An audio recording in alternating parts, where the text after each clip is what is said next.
Hello, everyone. Welcome to today's podcast. The name of the podcast is The Spiritual Relationship. My name is Ken Hanneman, and this is my wife, Dr. Anne O'Hare. Hello. The topic today is overcoming jealousy. And I'm sure you'll all agree that it is a very complex emotion and very destructive in a relationship. It could be a relationship with your partner, it could be a relationship with the people you work with, friends. It is an emotion that makes you feel like you're always in fear and you think you're going to lose something valuable. And it seems to come from a feeling that you don't deserve or you're not lovable or that somehow you don't have any control. And you're afraid you're going to get hurt. So Yeah. it's like you're projecting, like we're projecting that I'm going to get hurt. I know I'm going to get hurt. I know nobody loves me. So then I'm in relationship with these people and then I project they're going to hurt me.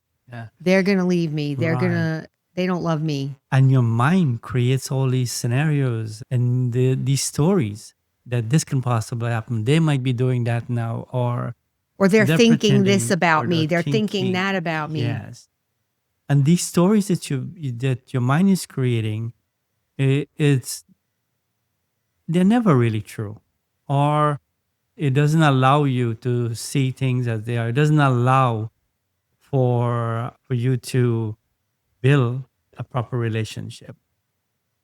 This is serious stuff what we're Mm. talking about right now, isn't it? Because like you really the person I could talk about myself like right now, I'm dealing with a situation. Well, we're going to talk about the cure because we Okay. have the cure. All right. We have the Mm. cure.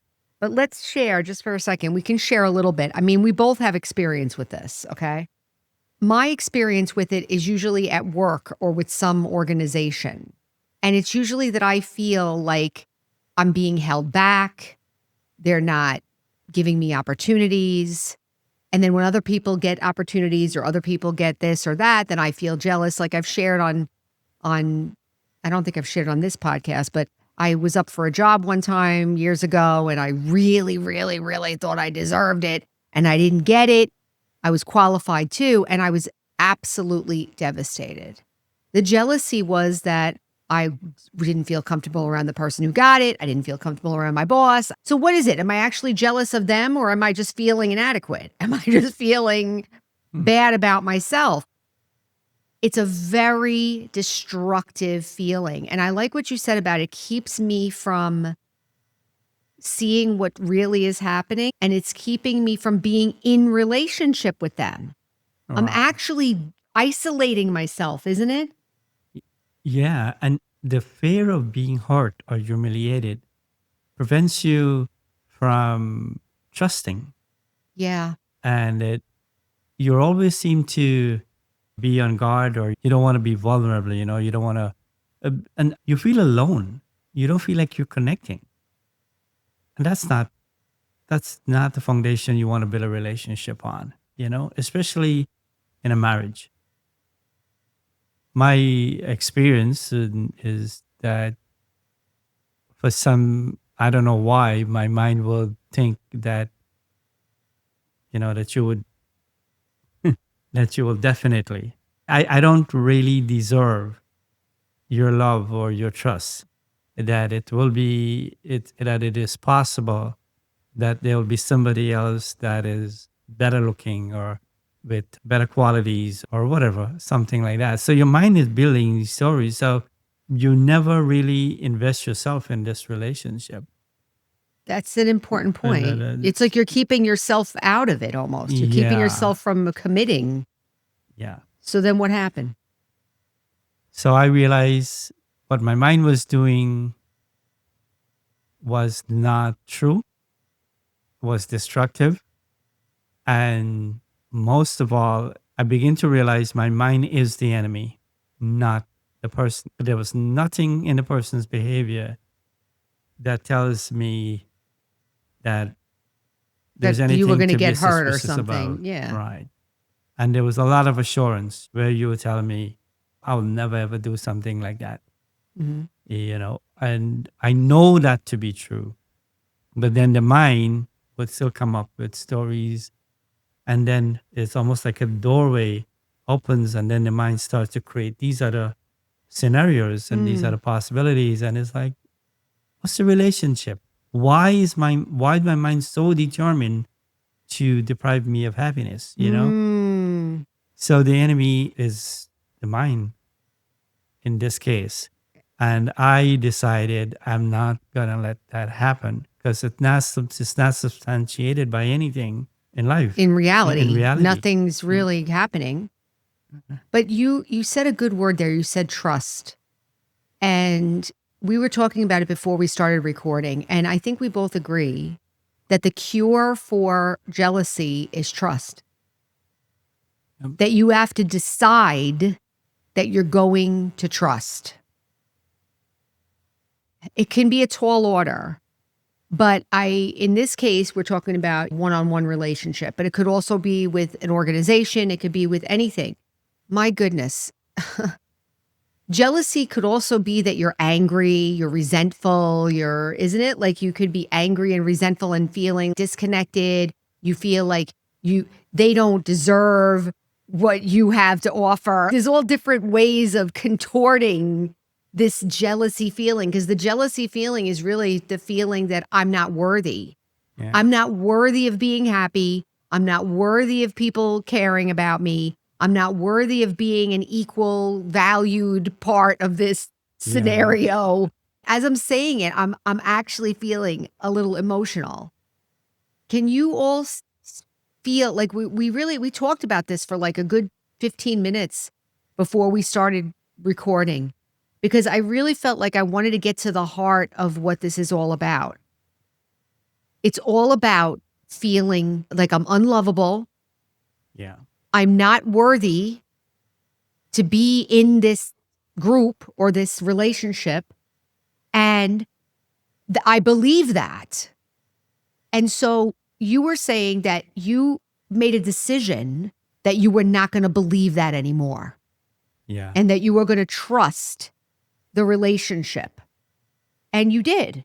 That And then part. what happened? Because I'll tell my story. Yeah, What happened? What happened when you did that? yeah. The moment that revelation came to me, I was I was lighter. I was more open to seeing the wonderful qualities in you and to feel fortunate, to feel this is what I always been looking for, a relationship in which I feel valued and that I can actually experience the reason why people get into relationship because it really helps both person to become emotionally mature, to be better persons.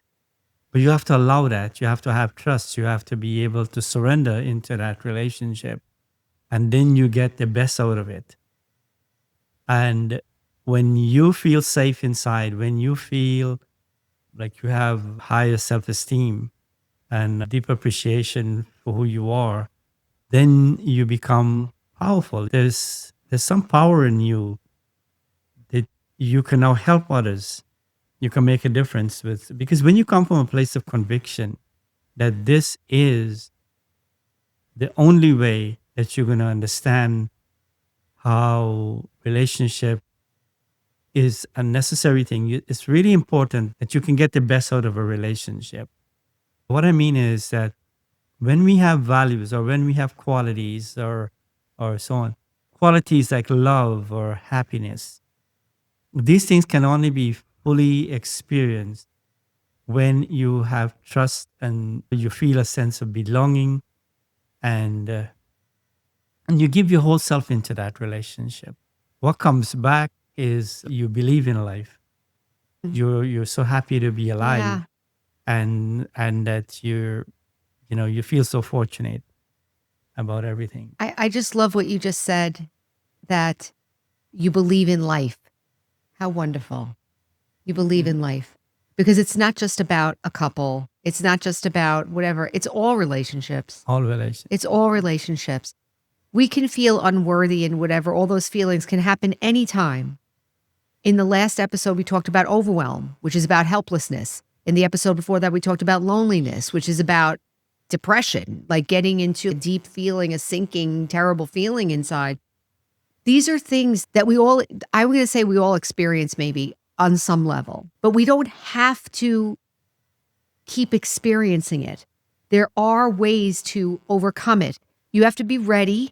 I recommend, and I would say we recommend a spiritual path.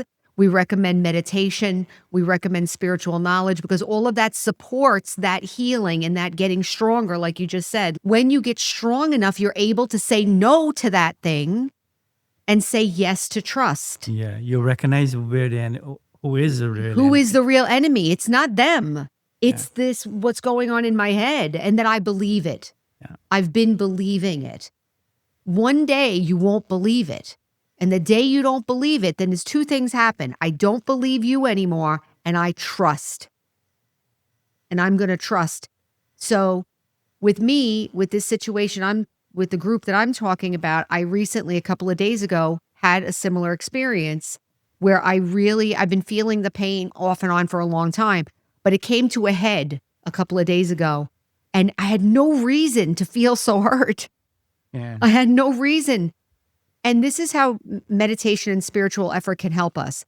I had the feeling, but I also had the objectivity, Yeah. right? Because I was on the phone with you. And wasn't I also objective? Yeah. Like, even though I was feeling it, I still knew something new that maybe it wasn't true. Right. So therefore, the believing it began to calm down. And I said, trust is the answer. I have to trust now. If I'm not going to believe that anymore, trust is the answer. And then so I'm taking my cue from you that you said once you did that, that you were able to fully experience the relationship in this relationship. Yes. And for my part, I'm totally happy and fulfilled because he's a wonderful person, a powerful, amazing person. And I feel very fortunate to be together. So it's a mutual Yeah, it's thing. mutual because I grew up seeing, like, witnessing domestic violence and see some of the issues that they argue with and the extent to which they would hurt each other. Yes. And I realize when you see these things growing up, you probably feel that can happen in your life also, But you have to thank God or whatever, your stars, that you have someone that you're able to work through that and now really and truly experience a wonderful relationship that empowers me, that makes me free, that enables me to trust, and I'm able to be much lighter and happier in life. Relationships are really the foundation for happiness, the right relationship. Yes. You need to get it right. Can relationships help heal? Can the relationship itself help heal the jealousy? I think it can. It can, because that support can be helpful, right? Yeah, it does. But also you need to know. No, the to take problem is in responsibility. here, Yeah, you but need to. but the other person can be cooperative. Yes. They can be Yeah. cooperative. Yeah. Like they know what you're like. I'm not gonna. It's over now. It's gone now. So I don't have to worry. But like we're beyond it. Can you imagine being in a relationship where you're totally beyond jealousy? Right. Wow. Is it possible? Yes, it is. It is possible. Yeah, like we had, even before we got married, right? Mhm. I saw you talking to somebody, Mhm. and for one incident, which I totally went off on my, on my, oh, I don't know what your mind does with that buildings. Oh, if she's doing this, then this is what is going to happen in the future. And I start predicting this and that. And I'm thinking, oh, what's the point? Maybe we should not move forward in this or whatever. And that was purely, later on I realized that came totally from my upbringing. Wow. And it had no basis in truth. And I'm so happy that you allowed for it, and you made you're willing to make that change, not because you were doing anything wrong, but because you To make you feel more comfortable. yeah, What and difference then does it make to me? right, yeah, I mean, you know, and I just want you to feel comfortable. right. So this is what we So could do for so each that's an other. example of how, like, if I grew up in a certain way or you grew up in a certain way, maybe the other person can be sensitive to that and Yeah, help. They can't get rid of the jealousy, but you can help make a little adjustment to make them feel more comfortable. Isn't that love? I'm right. sorry, but isn't that love? Well, that is love in action. I mean, That is it's love like, in yeah, action. yeah. You can say I love you, but when you are willing to make these adjustments and accommodation, that is really the proof of love, because the other person heals, and Mhm. then everybody benefits from that. Yes. And he helps me because Mhm. he listens to me all the time. I talk everything through, right? So having someone who's willing to listen all the time, generous listening, caring listening, with the idea that I'm going to get through it. Like, I'm going to get over it. He never reacts to anything. He always knows that I'm going to get over it. That kind of support, that's how you support me. Right. The I supporting you, you support me. So we can help each other. We can't do it for the other person. Yeah, but you can. You can support them Right. by by making that adjustment or giving that help. Okay. Okay. That was a good topic, right? Yeah. As you can see, we get a little emotional talking, so we're sharing experience. Okay, so This is real. this is This real. is real, but the cure is real too. Yeah. And the potential is real too. Okay. Well, thank you all for listening, and we'll see you next We'll time. see you next All time. right. Thank you. Bye-bye. Bye bye.